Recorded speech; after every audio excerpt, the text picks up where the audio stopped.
Good afternoon, everyone. I hope you all are well. Thank you for coming today to our session. My name is Jasmine Da Silva, and I'm the head of community for ACRE, the Association for Corporate Racial Equity. And we are delighted to have this panel and gather this panel today. I'm going to let Lloyd introduce them. But really, when we talk about building braver cultures, it's all good and dandy to have and be brave in a situation and in a corporate environment. But if that environment is not conducive to authenticity, for that bravery, for you to show up as yourself, it's almost mute. And so ACRE wanted to have a conversation about how important the environment is, what those tools are that you need to even have that environment come into place, and just some ideas that you can take away to your offices and to your teams and really start to brainstorm about how do we actually create this environment for such authenticity. Thank you for your time. Thank you for coming, and we really appreciate it. Thank you. Good afternoon, everyone. And thank you for joining this dive-in discussion facilitated by ACRE Bermuda. We are excited to have what is sure to be a thought-provoking discussion on the topic, cultivating an environment for authenticity in the workplace. My name is Lloyd, and I will be your moderator. And I am joined by an amazing set of panelists. In no particular order, I'll just start with Ms. Devika Bourne, Head of Underwriting Operations at PartnerRe. Dwayne Caines, CEO, City of Hamilton. Kirsten Beasley, Head of Office, Willis Towers Watson. Philip Vandoninck, CEO, Fidelis Insurance. And Jevon Williams, General Counsel at Chubb, Bermuda. Again, everybody, I want to say thank you for taking the time to join us today.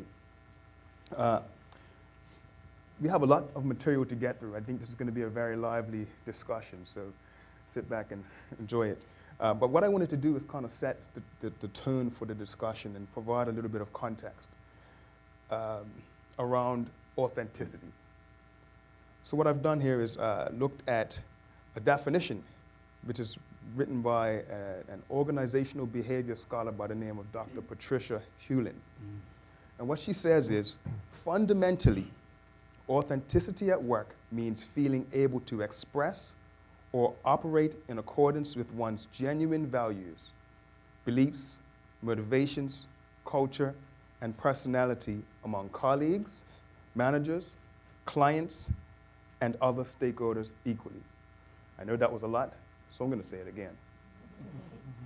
Fundamentally, authenticity at work means feeling able to express or operate in accordance with one's genuine values, beliefs, motivations, culture, and personality among colleagues, managers, clients, and other stakeholders equally. I thought that was a very interesting definition of authenticity and something that will help to really set the tone for the discussion. But what I really want to do is begin talking to you, our panelists. And so I'd love for you to be able to share your thoughts on authenticity, what it means to you. So I'll start with you, Dwayne. Please tell us, what is authenticity to you and what does that look like? First of all, ACRE, I really appreciate the opportunity. It's one that I do not take lightly, and I'm humbled to be a part of this very august panel. Whenever we look at authenticity, we start from who are we. But the interesting thing that I would like to start off by saying is authentic people make authentic organizations. So what is authenticity? Authenticity is understanding the broad value of who we are as people, that we are dimensional. When most people come into work, they have to put on a face to exist in that space. Authenticity means I recognize that I'm mental, I'm spiritual, I'm social, I'm intellectual, and I'm a cultural being. And when I go into that space, my actions, my outcomes allow me to be a genuine agent of change in that space. I do not have to be somebody else to exist. I can be my authentic self. That's great. Thank you. Kirsten? So Dwayne talked about the people side of it. I want to talk about how I think authenticity should manifest. And for me, as always, it's about voice and how you use it. you should be able to have the freedom to advocate for yourself, for pay, for working on that project, for promotion. You should be able to express alternate views, to challenge norms, and you should have the freedom to disagree without reciprocity, without feeling like you're risking something, without feeling like you're going to risk the promotion, risk your job by speaking out. It should never be courageous to use your voice in a professional way, in a professional setting. And that, to me, is the very definition of how authenticity should manifest. Thank you. Thank you. Phil, any thoughts from you? Yeah, I think on my side, and for me, authenticity as a leader in a business is respecting people for who they are and broadly sharing that with all of my employees. I really find diversity is an asset to a business, not a hindrance. And we all understand we operate in a corporate world where things need to be done in a certain way. But for me, it's really looking at the output of my employees, how they come to work, what they bring to the company, and respecting that without prejudice. That's interesting. I want to dive a little bit deeper into that a little bit later on. But first, I'll give Devika a chance to share, please. To add to what my panel colleagues have said, I think in addition to this, it's really acting consistently and persistently. So people come to rely on your interactions, the way you interact, how you're going to respond, and that provides a sense of authenticity in your interactions and your day-to-day being. Thank you. Jevon? Absolutely. No, I agree with everything that's been said. What I would do to personalize the definition is to bring it home for myself. And for me, being able to be my authentic self in this particular context where I'm now in the stage of my career is being able to hire people that I feel like are underrepresented. And a healthy, authentic environment is one that fosters the ability to do that without hindrance. That's very interesting. I want to unpack some of these things a little bit, but first I want to pick up on something that we had in an offline discussion, Devika. I think we were speaking earlier, you mentioned this concept of the paradox of authenticity. I think it's really something I'd love for you to be able to share with the team. Yeah, I mean, we spoke, I said, I didn't think we did this conversation justice by not really laying the foundation for what authenticity looks like. I think it's highly situational. I think there is credibility that's built up that allows you to walk into a situation and feel more able to be authentic. There requires a huge amount of trust and there is risk, right? And I think we'll come to that in a second, but really that is the foundation of it. It's not just easy to show up today on day one and say, here I am, this is what I look like, this is what I offer. There are some factors associated with it. Tell us more, what are some of those factors that you think that keep us from being our authentic selves in that work environment? And that's open to anyone who wants to share. Well, I can start. Sure. Well done. Yeah. So, I mean, look, we work in a male-dominated industry, right? So a white male-dominated industry, if I'm being very honest here. And as a black woman, so already underrepresented in both areas, it's difficult sometimes to think that you have to interact with a group that is totally different to your norms. And so oftentimes I think what happens is that people try to fit in with the majority, and really what ends up happening is that you give less of what people want more of. And so it's really, really important to stay grounded. I think another aspect to the authenticity is having a sense of you and being very grounded in that. And so it's important to push through those norms and show up as authentically as you can. That's awesome. Dwayne, were you going to mention something? I can only be honest to be a personal experience at City Hall. When I first took up the post, I recognized that we had women in some significant spaces in the city. Okay. I actually thought everything was going well until one of my then managers actually came to me and she said she does not believe that there's equity in the space. I was confused because I'm thinking like a male, and I recognized they were present. And she challenged me. She said, we're present, but we're not equitable. And what she forced me to do as a black male in an environment where I had other black females there is to understand my privilege in that space. And one of the most honest things I had to do is humble myself enough to listen. And I listened, I got the 23 women that were in the place And they sat down and they explained to me what it's like in a room. And let me tell you what I heard. A lady said to me, a guy can say something, she can say something and nobody pays attention. And if a guy says something, immediately that has value. I struggle with that because in my mind, I didn't see it. Then we start talking about compensatory packaging. And they were like, look at the salary base, look at our titles. And what we had to do then is put our organization under the microscope and say, how do we make it better? And the first thing that we had to do is be honest that the problem existed. Then we had to audit ourselves to say, is there a problem? And if it is a problem, how do you rectify it? And so after you recognize the problem, the first thing I had to do, I had KPMG do an audit. And they actually recognized that the women were undervalued in terms of the compensation pay. I changed it immediately because I recognized she had to be compensated for the work that she did. And we then changed the title to be reflective of her work. So part of it is that women and people of color should not have to be bold. There should be systems in place that allow them to not have to every day lace up their boots, put on a hard hat, and feel like they're going to war. There is nothing more debilitating than every day being in the mirror trying to talk yourself into your value for the day. And most people of color that I talk to, what they get tired of is the pregame. Yeah. You have value, you have worth, you are strong, you is good, you is kind.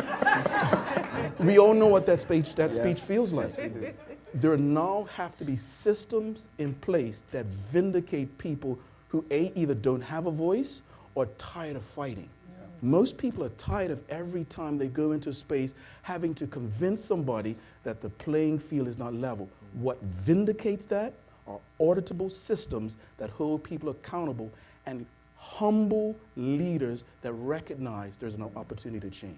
That's very interesting, Dwayne. You mentioned humble leadership, because I think that's a key component of what we're trying to address here. You know, we want to be in those spaces. We're asking people to be authentic, and we're also asking leaders to lead authentically as well. So it kind of leads me to the question around how important is it for you to show up authentically as a leader? And what role does trust play in the creation of an authentic culture? I'll start with you, Phil. Yeah, thanks. I think authenticity, you only have that once in front of your employees. Yeah. And once you lose it, it's incredibly hard to regain that. And as a leader, if you show up authentically, your employees will start matching your behavior if they don't already do so. And that's when you really start to build that authentic organization. I think when you look at it from a cultural standpoint, there is no question that, you know, if you look at Bermuda as an environment, we have a long way to go. You've got all the data of all the studies that's been out there, and it's male-dominated, it's white male-dominated.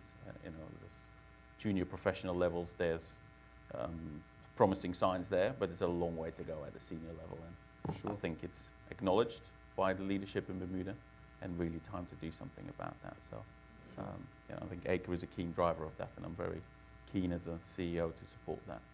Excellent. Kirsten? Yeah, I mean, so I think our industry is grappling with the evolution of what leadership means.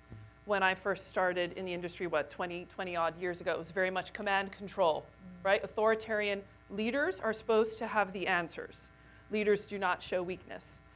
What I'm seeing now is an evolution from command control styles of leader and very authoritarian to servant leadership or other iterations of that, where it's other-centered. It's about your team, it's not about you. It's about you facilitating an environment that allows them to do their best. And I think part of that evolution comes with grappling with the concept that kind of transparency and saying, I don't know the answer as a leader, can we work on it together, is not weakness. And I think 20 years ago, that's weakness. The leader always must have the answer. And so that transparency and being able to have that conversation with your people is a competency as a leader, and it's a skill that we have to flex and continue to build. And I don't think our industry is quite there with that yet. And Kirsten, if I can pick up on that quickly, I think it's also very important as a leader to hold your hand up and say, I messed this up. You know, it's a real sign of strength. Absolutely. And a follow-up on, we've said white men and white male several times. We have to put in the room, if we're being authentic, that white females have benefited a lot from a lot of the diversity work that is done, and it is not equitable with the black female population. And I think that is a very real conversation in Bermuda as well. So I just, as a white female, I think it's important to put that out there. That's And a point. Sorry. Devika? yeah, just to take it a step further, I totally agree with you, Kirsten and Phil.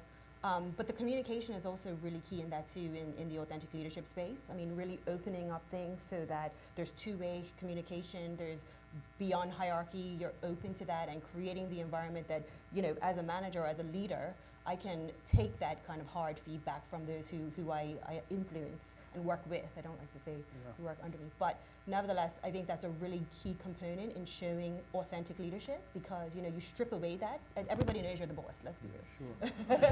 Sure. So you don't need to throw your weight around, right? Yeah. You just need to be able to have open and honest communication and allow that to flow both ways.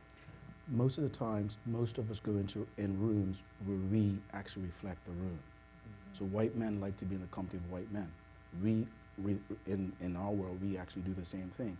And a part of you get a better product is having more diverse people, not just in the room, but adding value with what they bring in terms of their uniqueness. One of the things that we have to have a significant drill down in this conversation is Bermudian professionals who are the captains of their industry, who are treated sometimes in their environment like they are in a foreign environment. So a black Bermudian female can come into an environment, corporate environment, and actually feel like an outsider. Have to code switch in terms of how they communicate, where they go, because the environment actually is not conducive to them being their authentic selves. Yeah. So if we're going to have an authentic conversation, it's around bringing other people to the table who allow other people to see themselves and hear different experiences, and those different experiences can cause people to say, that person has value. I'd like to add a little point make a point on that as well. I mean, one of the words in the question was around trust. And what I hear overarching all of that, having people in the room, showing up as a leader, being authentic self, being a servant leader, all of those things. If I am the subordinate, quote unquote, if I am the employee, I'm still not going to show up as my authentic self unless I trust you. And that's the part that, as we as leaders, have to try to establish and create that environment that allows people to feel that, hey, yes, you're my manager, but you're not lording over me. You're not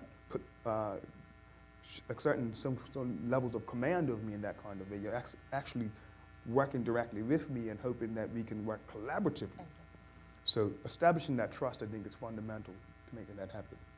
Sorry, Jevon, were you going to? Yeah, no, I was just going to piggyback on that last point about the trust isn't just a component to the equation that we have to consider. It's actually necessary because what happens, and we talked about this before, right? And I'll use the analogy that I think most of you have heard, but you talk about diversity is being invited to the dance and inclusion is being invited to dance. But I think we're at the stage in time where inclusion has to mean I have a seat at the table and choosing the music, right? And I think when you talk about a trusting environment is one that fosters the opportunity for that to take place, right? That two-way communication through all facets of the organization, with all the stakeholders involved. Sure. Dwayne, really quickly, before we move on. I actually like the concept of, and I just want to spin on it in the same way. So choosing, being at the dance, what was the second one? Inclusion, which is being invited to Inclusion. dance. The music is, what's the music? The music is, what does the music represent? How Do we- right. act to To be a part selecting. of, participate, and I think the last part of that equation now, who's in the arena, right? Because in the arena, it has to be people that reflect things that we actually see in ourselves. So I think that's a wise and wonderful analogy, but it's called homophily, common fields of interest. And in business, you want to establish a common field of interest. Everyone is told in this space, I'm sure, you gotta learn how to play golf, or the things that you have to do if you wanna move up. But why can't somebody choose fishing? You know what I mean? There are other things, there are other forms of actually getting involved in the business environment that does not mean you have to toe this specific line that appeals to a one-dimensional side of who all of this tapestry of room represents. Absolutely agree. Absolutely agree. So I think it's important. We've been having conversations, through Dive In, through ACRE, through other groups around, equity, diversity, inclusion, and to some that may seem like it's overused, and we should be looking to move beyond that. But I want to actually drill down a bit on understanding what exactly does progress look like, because we've got these systems that are in place now, but is it actually providing us, are we actually making the progress that we expect to make? So I want to ask that question to you, Jevon. What does progress look like when cultivating an environment of authenticity? And if there are any, but what are the critical factors that are needed when you're creating that roadmap for that environment? Yeah, I think if you're looking at it from back to front, right, there's a hard and fast analysis to be done. And I think we didn't get here by kind of osmosis, right? It happened by design. There was conscious efforts or conscious action or inaction that got us here.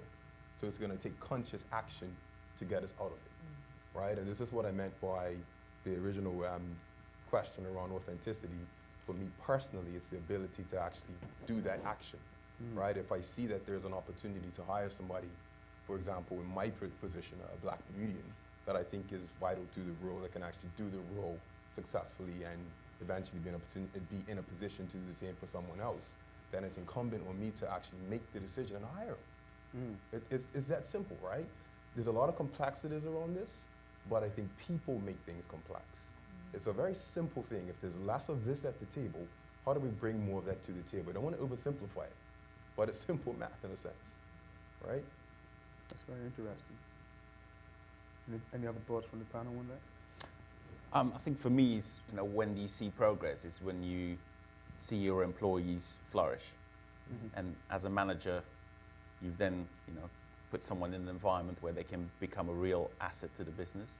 And you need lots of those. I often see managers that are scared, probably for their own security reasons, having more successful people sitting under them. And I've been very fortunate that most of the people working with me have been a lot smarter than me, and their progress has actually allowed me to progress myself and make me look good. Yeah.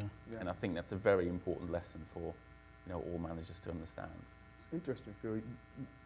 You were speaking offline again. You talked about some of the things that you're trying to do within your company around, creating that level of I don't even want to say level playing field, but being intentional about finding that level of diversity. Can you tell us a bit more about what you're seeing within your space?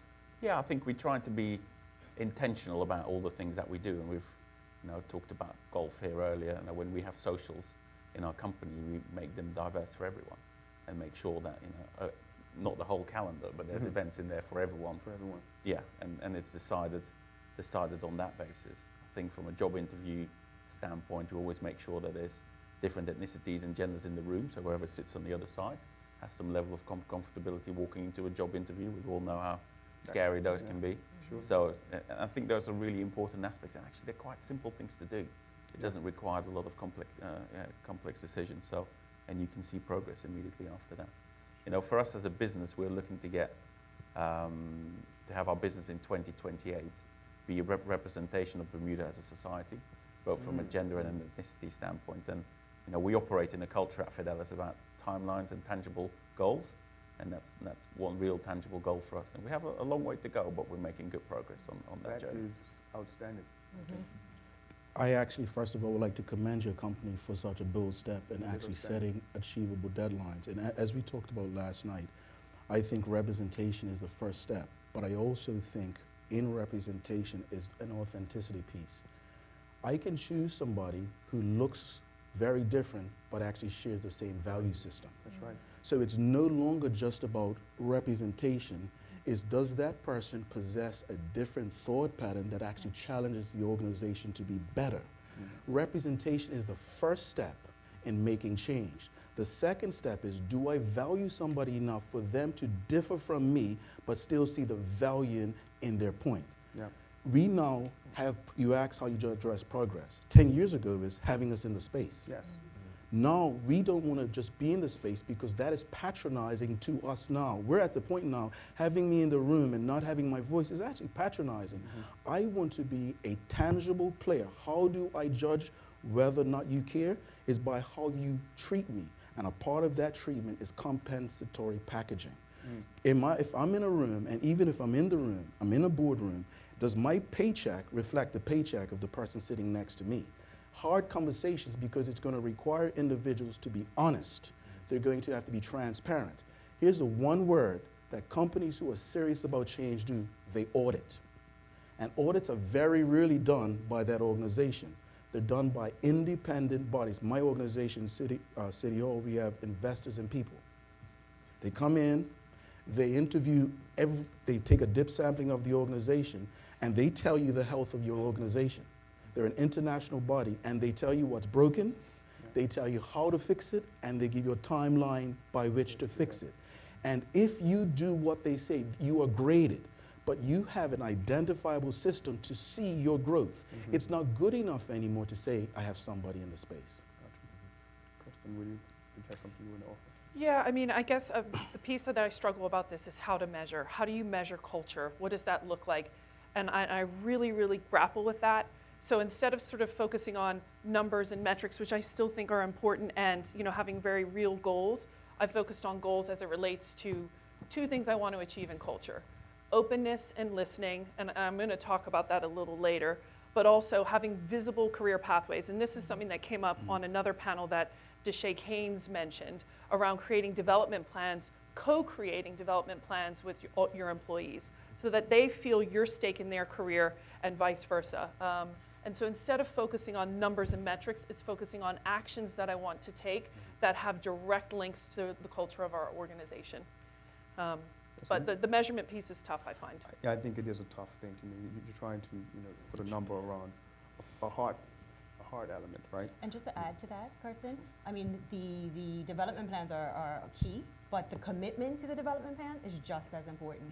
So writing things on paper and having it just there for a checkbox exercise is not good enough. We need to make sure that we're following through with these development plans. We're making sure we get these people into roles that are beneficial to them and the company, and then put some stake behind what we're actually doing with our employees. Sure. In my view, that takes a certain kind of leader. It takes a leader that has taken a look at themselves, that's taken a hard look at the organization, and is trying to lead with compassion. So I guess that is a question I want to ask the group. What is compassionate leadership to you, and what does that look like? And is that something that you see as being that we need more of within our various organizations? Yes, in short, to me, compassion is transparency. It's so much more than that, but the thing that I'm actively working on is transparency. It allows people to feel comfortable to fail. If I'm comfortable putting it out there that I've made a mistake, to your point, Phil, that I don't know the answers, and that's the ultimate piece of compassion, so that we move away from that self-punishment, that fear of speaking up. It's a compassionate way of creating space for people's voices. Transparency is the pathway for me. And I mean, for me, a personal mantra of mine is leading the way I want to be led. I Right? like that. So, I mean, if you step back and self-assess and then self-correct, then I think it helps you in leading compassionately and really treating people the way you would want to be treated. It's as simple as that, right? And not always is the outcome going to be what everybody wants it to be. It may be what's needed, but there's a tact in getting to that outcome that is grounded in respect and that trust building that we spoke about earlier. Self-assess, self-reflect, and self-assess. Self-assess and self-correct. Love it. I love Well it. done. Thank you. I want to move on to the next question. This one was kind of a interesting one for me.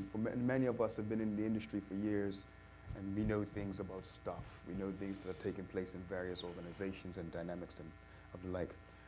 So what I wanted to ask the panel is, how does a company who doesn't historically have a culture of authenticity rebuild its reputation? So if I can take a stab at this one from the outset.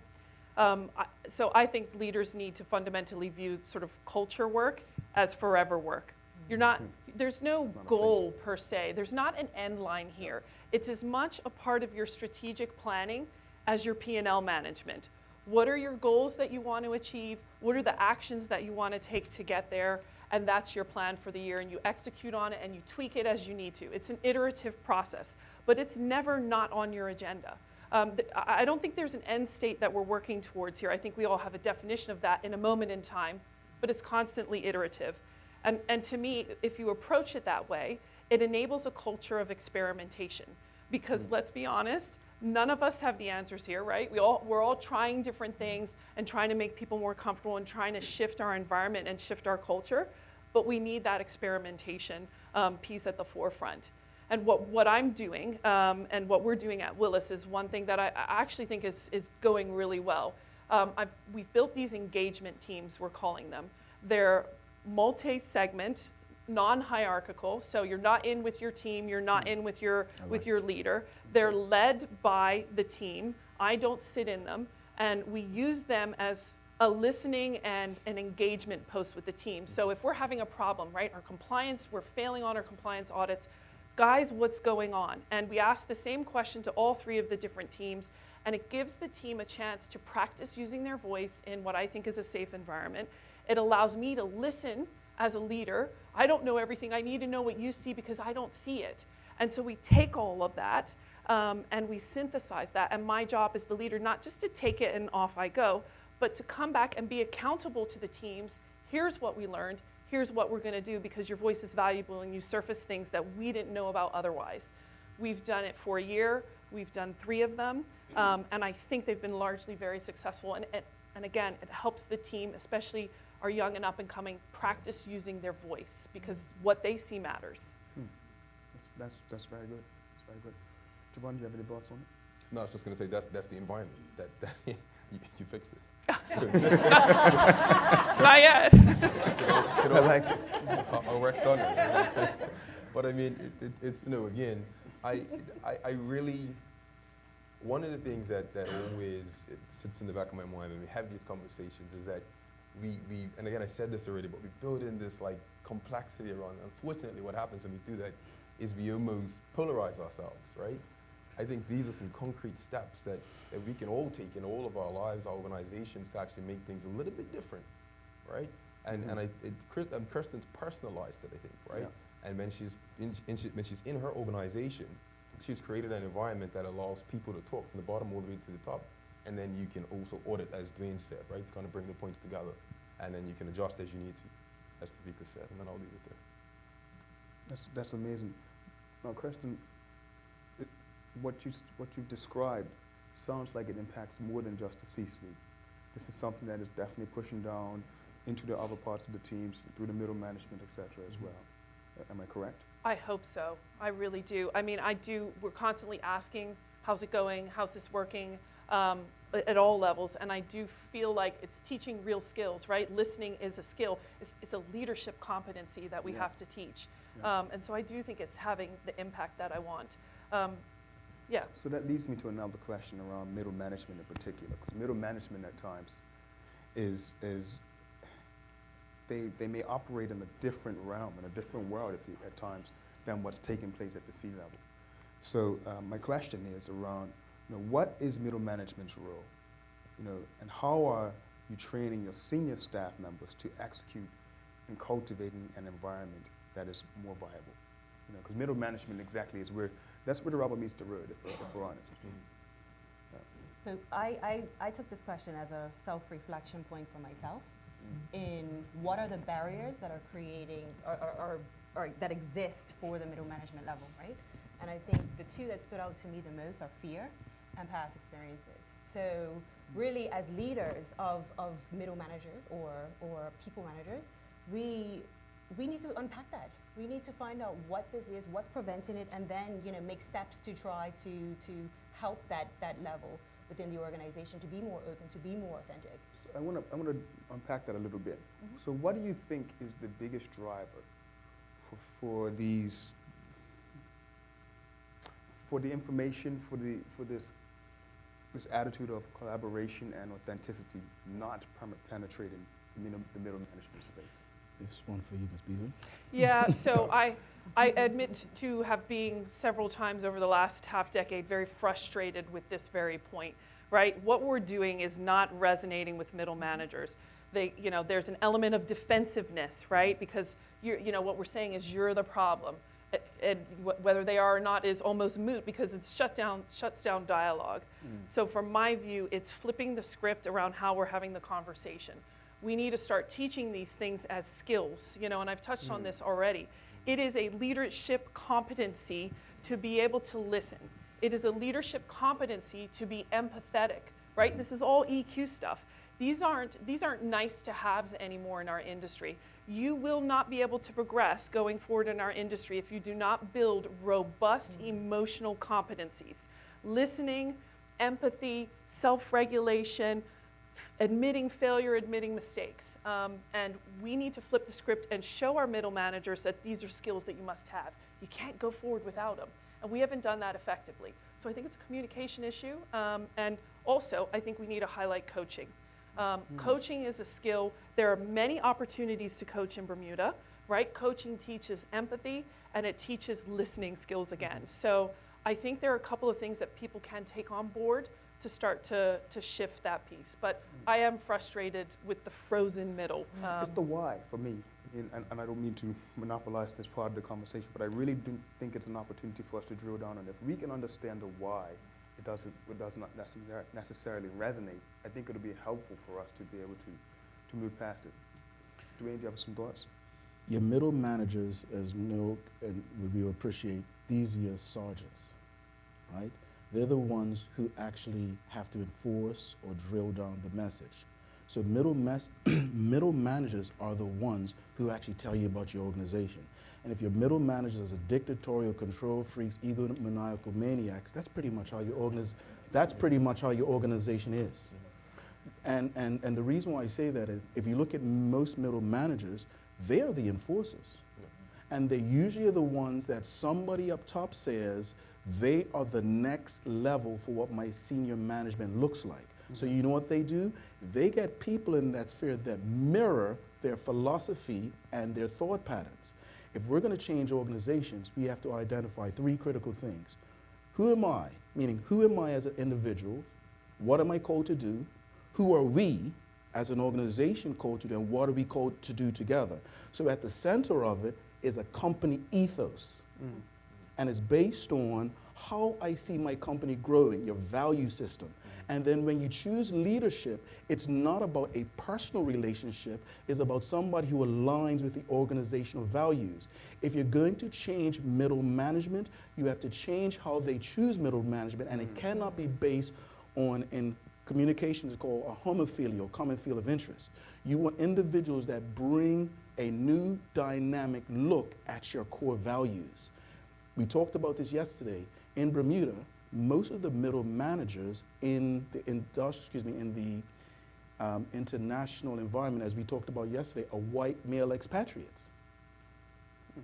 So guess what happens? The view that you gets pushed, it can have a one-dimensional push, because that are the messengers. Those are your foot soldiers. And so there's a conversation around, in that space, how are we comfortable? How can we be more comfortable with making the people that are translating the values and the messages not reflect what it looks like up in the C-suite? Phil, did you want to add something? Yeah, no, I think I agree with that, and it might sound surprising to some, but you know, white male Bermudians, white male expats in that position, they're going to hire people that they hang out with, and they hang out with the same people all the time. So it's unfortunately it's the next step in that process, and I can speak for that from a startup phase. I've done 2 startups in Bermuda now, Hiscox and second one, Fidelis. And when you're doing a startup, you're swept off your feet by the amount of work that you got. Then you've got to hire people. And then when you hire them, you're going to hire them quickly. And who are you going to hire? People you've worked with before, which are all white males. And that's sort of how that process starts. And then I remember my group CEO challenging me on that, and he walked around the office and says, looks pretty pale and male here. What are you going to do about that?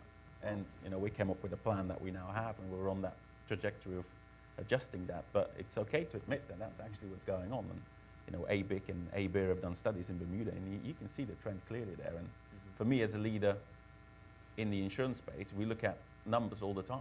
But when you see it black and white on a piece of paper, one from the number front, it's clear that you have to do something about that. I've seen the numbers. And I've actually looked at the KPMG report. I'm sure we've all seen the KPMG report, and it's actually startling. It's actually startling in terms of the pay differential, is actually in terms of so much. I'm not here to beat up what's broken. What I'm saying is how you fix it is you actually change what that looks like by not gravitating business-wise by people who think like you. I think I agree with everything that everyone on the panel is saying on that.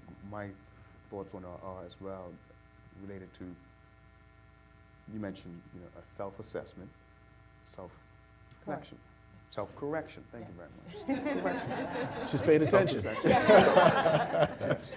Self-reflection, self-correction. Half of the battle is being able to identify it. Feel what you've done is identify it. You've reflected, and now you're taking steps to address it. And I think that's something that we can encourage. It's valuable. That is very valuable. It's valuable. I think it's something that you And can honest, encourage. thank you for that. Lots Thank of you for that. other people to do. And that's not specific to Phil or just as a white male or anything. That's all of us. That's a collective. It's even as a black Bermudian male in an office, This is exactly where I understanding was going.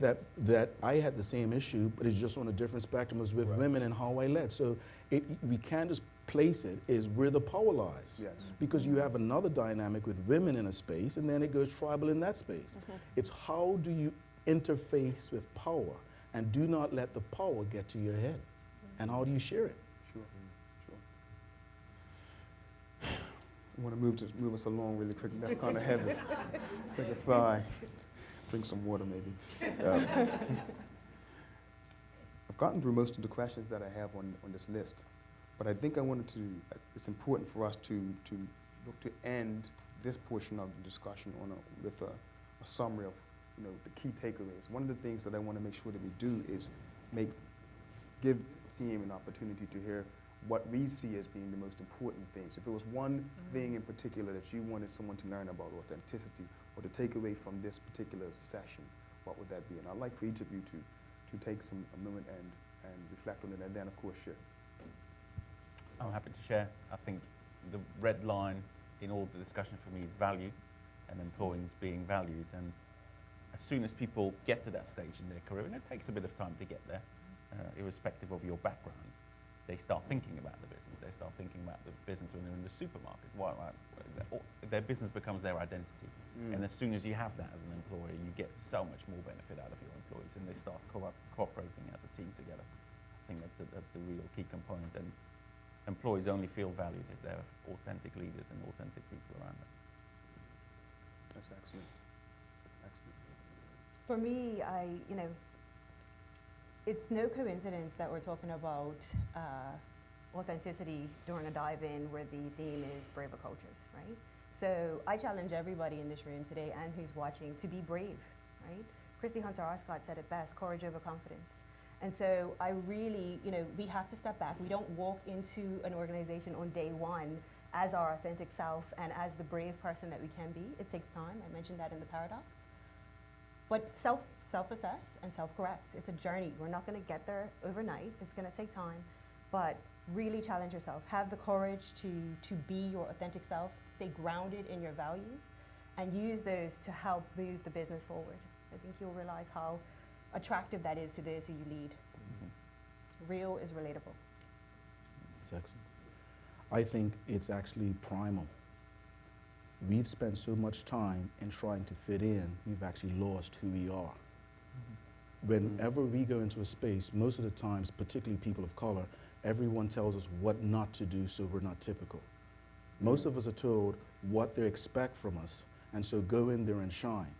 And so we have almost built ourselves up not to let people down. What I'm saying, let's reverse it, because that's a negative motivation. Who am I?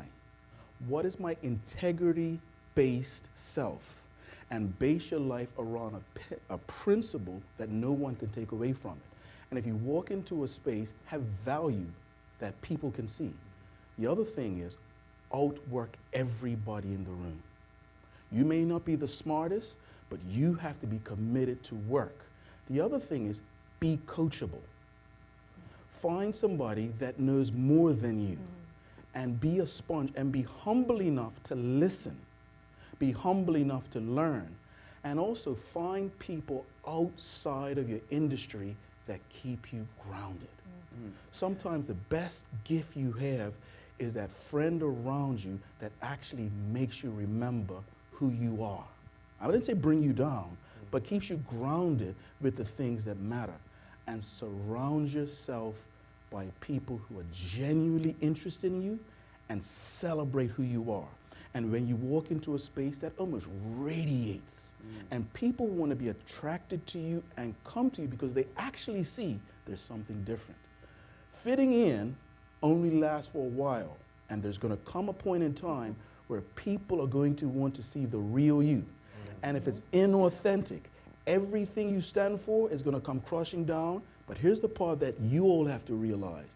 The people that associate with you, they actually suffer as well. So it's easier to be authentic at the beginning rather than people finding out you're a fraud at the end. Well said. You actually want me to follow these? Never pick in the middle seat again. I'll say this, right? A lot of what I'm going to say has been said already, but I'll put this on it. I feel like we all have some position of power some position of influence that we can wield, right? No matter where you are in the organization, right? And historically, there have been people who get to positions of power, positions of influence that look like me, that arguably don't do much, right? I don't want to go down a rabbit hole, Lloyd, but we have to touch some things, right? Sure, just go ahead. So now we're at the table, right? We have the representation. We all, I think, can agree representation alone is not enough, Yeah. right? We have the representation, that's the diversity. We're in the room. Inclusion, we actually have, on occasion, the opportunity to actually influence the conversation. Let's change the music now. What do we want from the organization, right? What is it that you can do from where you sit currently, right, to change the narrative within the organization that allows it to be transparent, allows it to be open, allows you to communicate whatever it is you think is valuable and important, up the chain or down the chain or horizontally, and then also you're able to look back and see what is measurable as well, right? We talked about audit. So I think I just want to impress upon everybody in here that you actually have the ability, to change. You have it. You don't have to wait. You don't have to get to a certain position in the organization. You Be have brave. it today. Be brave. Yeah. So the biggest takeaway for me is, it's about what diversity is all about, right? Why? What's the point? Aside from the moral reasons, the power of diversity is surfacing alternate views. It's different people's rich experience in life. And it's getting those views and knitting them together to make something new. Nice. Right? It's innovation. That's Right. where innovation and change happens. That's why this is so important, because we all have something that we want to add. So what does that take? It takes a workforce that's able to take this strand from Suzanne and this strand from Noel and be able to talk through that when there may be divergence of opinion. There may be disagreement here. So we have to work on creating an environment that fosters trust, that allows people the courage to, when you're normally sitting in the board and you're like, I totally disagree with that person just said, and you don't have the courage to speak up, that you have the courage to speak up because you just helped them make a new connection. You just helped make them and helped innovate something. And so our job is to foster that environment that allows for divergent thought, that allows for people to work through potentially uncomfortable conversations in a professional setting. And that to me is harnessing the power of what we're doing here. Lloyd, could I just, one thing that I wanted to throw Really in? quickly. We're waiting to say that. Oh. And the whip appears. A part of what we have to do is also in diversity is actually things like contracts, things like opportunities for vendors, Yes. right? We oftentimes look at it from ourselves, right? Sometimes who do you get the food from, right? Who's got your computer contracts? Who do you bring in to sweep up the floor? Who do you bring in to do dynamic things around it? Diversity is just not with us in terms of representation. It's how your organization treats the community. When you have an opportunity to do social programs, who do you choose? Is it always going to be a cookie cutter charity that reflects the values of the organization and we don't want to do anything that might impact our brand? Yeah. Sometimes you have to say, this is where the need in the community is, and I believe this is where we have impact. And so it's just not about us, because that in of itself is selfish as well. We have a community out there that is asking for organizations like ours to be a reflection of the community that they serve when we have opportunities to do so. Right. And we have a lot of entrepreneurs.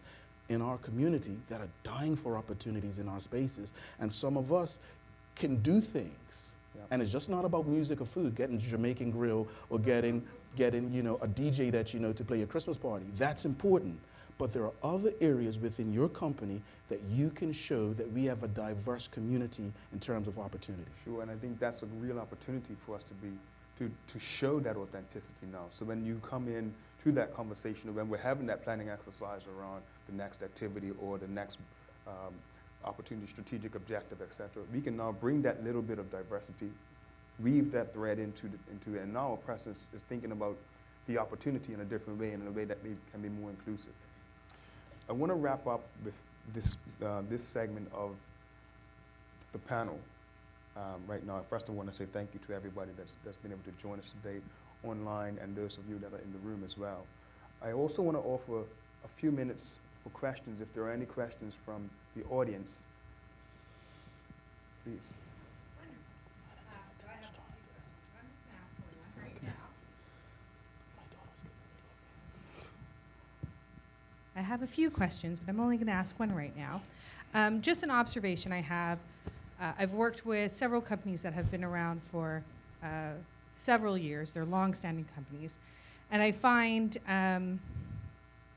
there are moments where colleagues struggle with, when a company is trying to make change, with that sort of natural state of gratitude and recognizing when things have changed. So when you are asking questions around engagement and how things are going or where we can do better, it feels like the focus is still always on the negative. Mm-hmm. And I'd love your take on how a business can try to adopt a nature or a natural form of gratitude within the organization. How can we shift people into starting to recognize, hey, things have changed, and maybe I don't need to actually sort of complain about there's no ice, or just hypothetically speaking. So if I hear you correctly, it's just how do we build that idea of gratitude into the everyday life of an employee towards, and with us recognizing the changes that have taken place over time. Is that correct?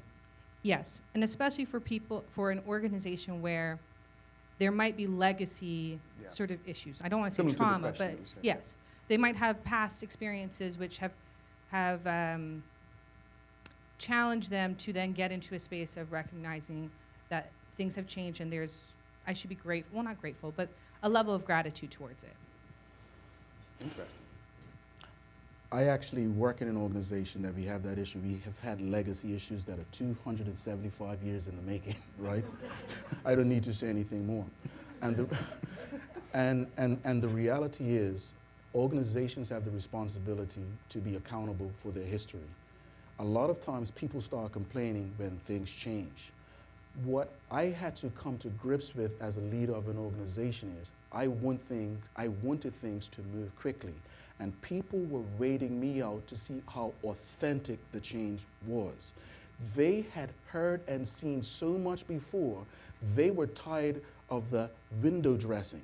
So what they wanted to do is wait me out. And every time I came with window dressing, they called us out. And what I wanted to say, but we did this, we had a party, we did. And they say, that's for you to feel better about yourself. It's not about the organization. Authenticity allows the process to take care of itself. And the process sometimes is painful. The process sometimes, I get angry when I hear the same thing over and over again. Didn't we deal with this last week? And I recognize somebody still does not feel valued. I have to shut my mouth and listen. I could say, weren't you the same person that blah, blah, blah? But also you need to know who the S stirrers are. Do I need to say anything more? The S stirrers are just S stirrers.